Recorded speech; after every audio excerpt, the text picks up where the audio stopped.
సాత్వికులు ధన్యులు, వారు భూలోకమును స్వతంత్రించుకొందురు. మత్తయి సువార్త 5వ అధ్యాయము 5వ వచనం. ఈ ధన్యతలో ప్రాముఖ్యమైన పదము సాత్వికము.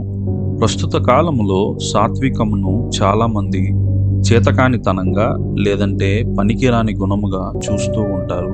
కానీ గ్రీకు భాషలో ఈ పదానికి చాలా శక్తివంతమైన అర్థము ఉన్నది. సాత్వికము అనే పదానికి గ్రీకు భాషలో ప్రాస్ అనే పదాన్ని వాడారు.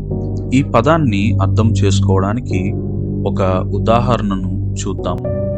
మనము ఏదైనా ఒక జంతువును పెంచుకోవాలనుకున్నప్పుడు దానిని ఇంటికి తీసుకొని వచ్చి మనకు తగినట్టుగా మన మాటకు విధేయత చూపించేలా, మనము చెప్పింది చేసేలా దానికి శిక్షణను ఇస్తాము కదా. ఈ విధంగా మనము ఆ జంతువుకు లోబడడాన్ని నేర్పిస్తాము. అయితే ఆ జంతువుకు తనకు నచ్చినట్లు చేసే అవకాశం ఉన్నప్పటికీ అది తన యజమానుడికి లోబడి ఉంటుంది. ఈ విధంగా లోబడి ఉండడాన్ని గూర్చి ప్రస్తావించినప్పుడు ఈ పదాన్ని ఉపయోగిస్తారు.